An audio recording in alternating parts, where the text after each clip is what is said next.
My father told this story when I was just a little one, and I loved it, and still do. So, grab yourself a cup of coffee, or a glass of wine, or something more strong if you want, and settle in for this interesting tale. Seems that there was a young couple, newly married, who, when setting up house, decided that they would like to have a pet. But they had a small apartment and pets weren't allowed. And they couldn't figure out what to get. Didn't really want a canary. So they went to the pet store and see what was available. They told their needs to the pet store owner, and he said, "Well, I may have something for you." He said, "But I don't know." He said, "Come on here in the back and take a look at it." And so they looked at this little animal. He was in a canary cage, and he sat on a perch like a canary would, but he had 4 limbs, not 2. He had stubby wings that weren't enough to permit him to fly.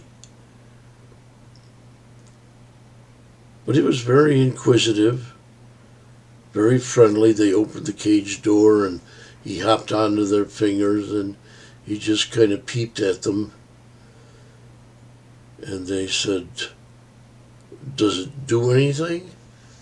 "No."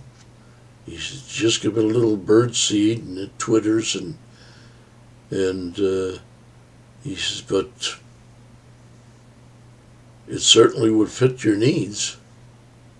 And they said, "Well, what is it?" And he said, "Well, that's the problem. I don't know what it is. And I haven't been able to find out. Nobody's ever been able to tell me what it is. I figure whatever it is, it's rare. So I call it a Rary." "A Rary?" "Yeah." Well, the two looked at each other and they decided they would bring the Rary home with them, in which they did. And things went along very well. It was, as I say, it was very friendly. They would let it out of the cage, and it was always willing to go back in the cage when they told it to. And it would sit on their shoulder, and it would peep.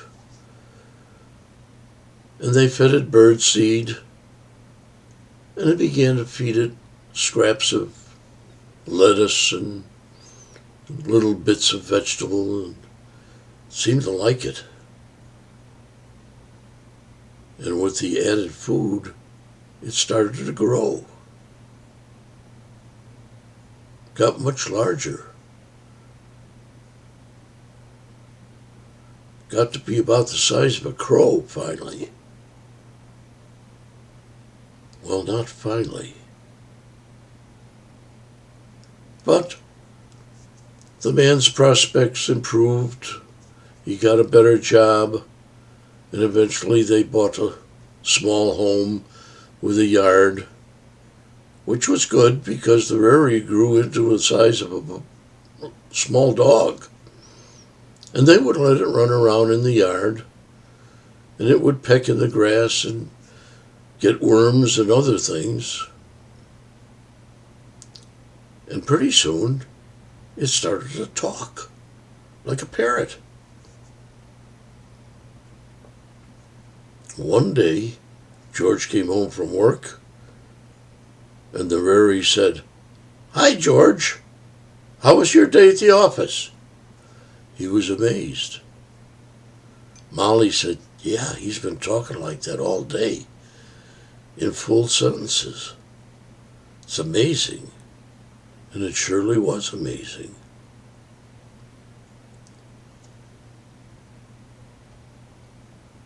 They fed it more scraps from the table, and the more they fed it, the larger it grew. Got to be the size of a small dog. At that point, it was chasing rabbits in the yard and catching them and eating them. But he was a cuddly little guy, and they loved him, and he was very friendly, very talkative, and very, very intelligent. As time went on, as it does, it kept growing. It got to be the size of a large dog. And then it grew even more. It got to the point where it was the size of a goat.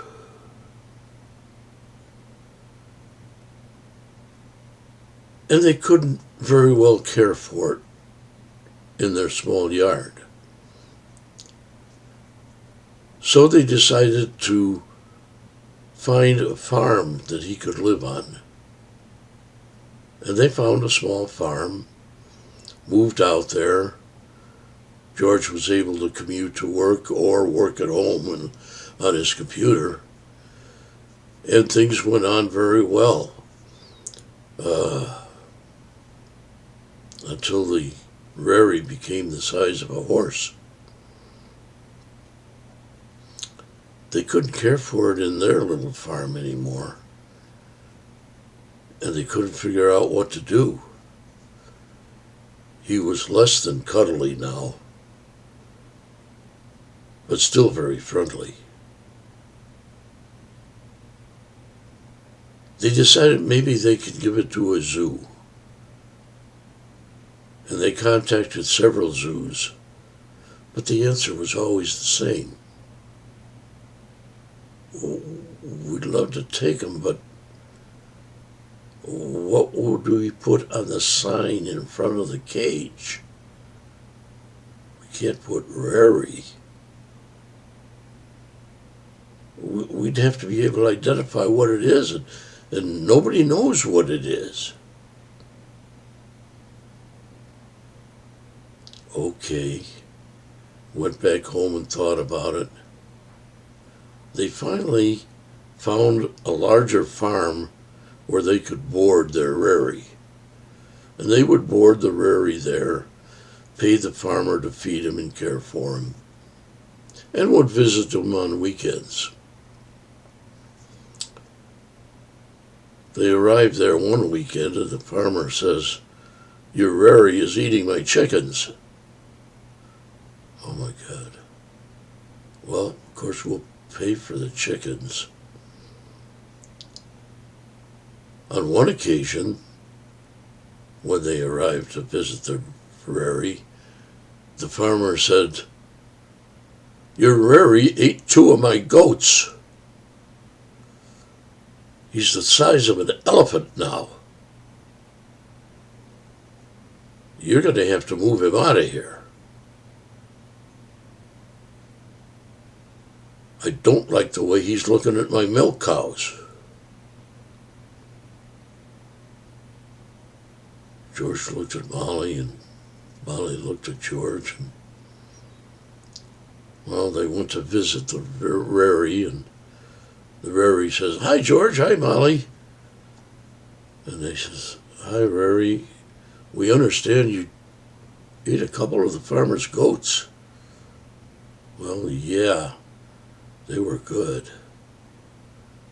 Hardly enough." They said, "Rary, this is getting to be a problem." He said, "Yeah, I know." He said, "I'm sorry. I wish I knew what to tell you. Be better off if I was dead." "Oh, don't say that. Don't say that." They went home that evening and were talking about it and said, "You know, what aren't we going to do? George says, I don't know. I can't afford the feed anymore. He said, when he starts eating the cows, we're in deep trouble. And he understands the problem. I think we have to get rid of the Rary. They talked it over and decided the best way to handle it would be to hire a big dump truck and go and get him, take him off the farm, which they did. They drove up into the mountains, came to a steep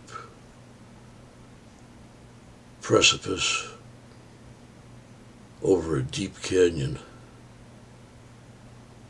backed the dump truck up to the edge. George just pulled the lever and the truck's bed started going up. The Rary started hollering, hey, wait a minute. What's going on here, George? George stopped the movement of the truck and said, well, I owe you an explanation. He says, we simply can't afford to keep you. And nobody will take you. The Rary says, oh, yeah, I understand. I sympathize with you. He's going to just say one thing? Yeah, what's that? The Rary looked over at the back of the truck and down into the canyon, and he says, it's a long way to TheRary.